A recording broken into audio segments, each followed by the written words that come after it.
Next morning, he bounded out of bed and rushed to the kitchen. The washing up was so dismally real that Bilbo was forced to believe the party of the night before had not been part of his bad dreams, as he had rather hoped. The dwarves had gone. He began to whistle loudly, trying to forget all about them, when in walked Gandalf. "My dear fellow," said he, "whenever are you going to come? They left you a message because they could not wait." "What message?" said poor Mr. Baggins, all in a fluster. "Great elephants. If you had dusted the mantelpiece, you would have found this just under the clock," said Gandalf, handing Bilbo a note. And this is what Bilbo read. Thorin and Company to burglar Bilbo. For your hospitality, our sincerest thanks, and for your offer of professional assistance, our grateful acceptance. Terms, cash on delivery, up to and not exceeding 1/14 of total profits, if any. All travelling expenses guaranteed in any event. Funeral expenses to be defrayed by us or our representatives. Thinking it unnecessary to disturb your esteemed repose, we have proceeded in advance to make requisite preparations, and shall await your respected person at the Green Dragon Inn, Bywater, at 11 a.m. sharp. Trusting that you will be punctual, we have the honour to remain yours deeply, Thorin and Company. "That leaves you just 10 minutes. You will have to run," said Gandalf. "But," said Bilbo. "No time for it," said the wizard. "But," said Bilbo again. "No time for that either. Off you go." Pushing his keys into Gandalf's hands, and running as fast as his furry feet could carry him down the lane, past the great mill, across the water, Bilbo was very puffed when he got to Bywater, just on the stroke of 11. "Bravo!" said Balin, looking at him. Just then all the others came round the corner of the road from the village. They were on ponies, and each pony was slung about with all kinds of baggages, packages, parcels, and paraphernalia. There was a very small pony, apparently for Bilbo. "Up you get, and off we go," said Thorin.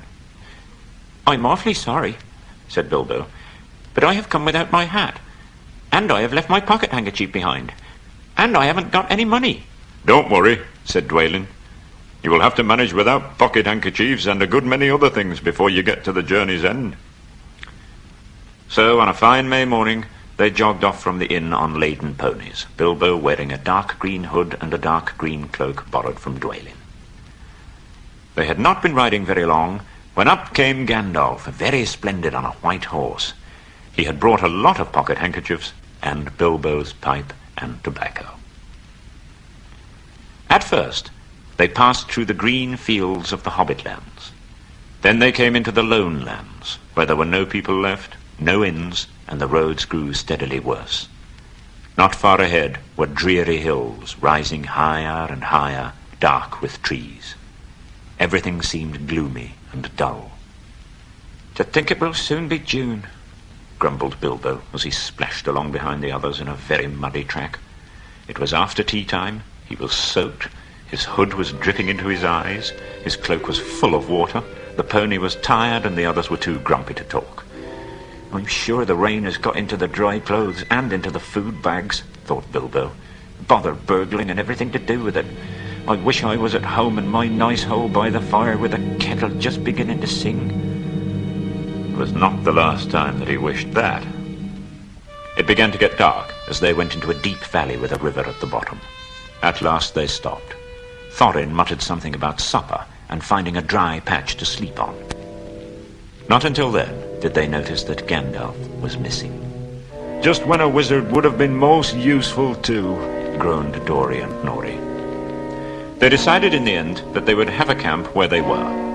Dwarves can make a fire almost anywhere, but they could not do it that night. There they all sat, glum and wet and muttered. Bilbo was sadly reflecting that adventures are not all pony rides in May sunshine when Balin said, "There's a light over there." There was a hill some way off, thick with trees. Out of the dark mass they could see a light shining, a reddish, comfortable-looking light, as it might be a fire or torches twinkling. "Now it is the burglar's turn," said Thorin. "You must go on and find out all about that light, and if all is perfectly safe, come back quick. If not, Come back if you can. If you can't, hoot twice like a barn owl and once like a screech owl, and we will do what we can." Off Bilbo had to go, before he could explain that he could not hoot even once like any kind of owl any more than fly like a bat. But at any rate, hobbits can move quietly in woods, so, naturally, he got right up to the fire, for fire it was, without disturbing anyone. And this is what he saw.